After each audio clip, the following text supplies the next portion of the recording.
नमस्ते सबैजनालाई। आज चाहिँ म यहाँ सिस्नो पकाउने मेरो तरिका सेयर गर्न गइरहेछु। यो मेरो पहिलो पटकको सिस्नो पकाइ हो।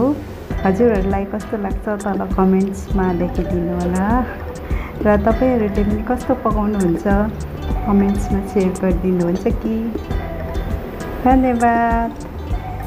यो भिडियो हेरेर तपाईहरुलाई मन परेमा लाइक गरिदिनु होला, शेयर गरिदिनु होला अनि सब्स्क्राइब पनि गरिदिनुहोस् है।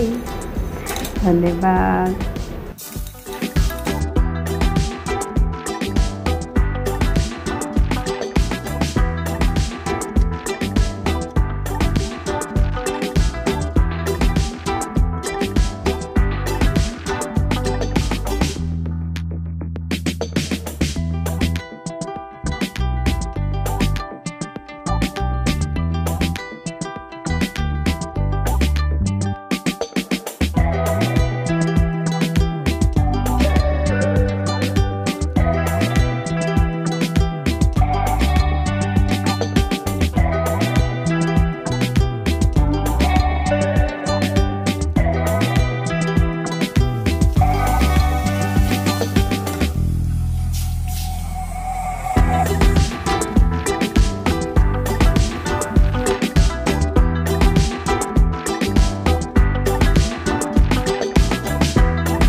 अब यो सिस्नो पाकेर रेडी भइसकेको अवस्था।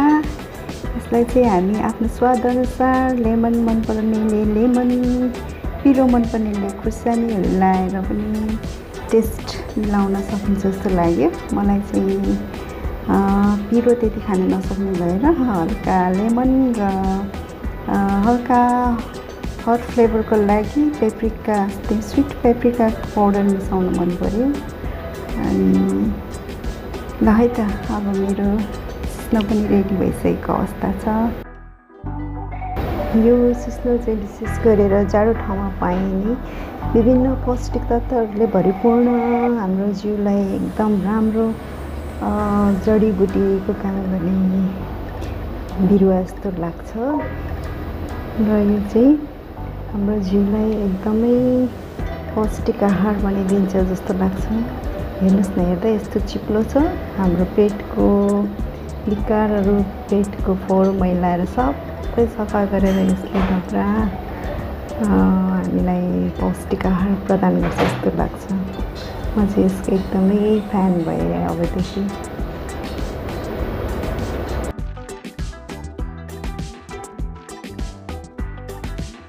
लन्च पनि रेडी भइसकेको अवस्था। आजको लन्च चाहिँ सिस्नो, mushroom, Amrita time favourite cucumber अनि यो चाहिँ छोरोले बनाएको प्लेन चिकन ब्रेस्ट हो। Okay, thank you for watching. See you next. Bye bye.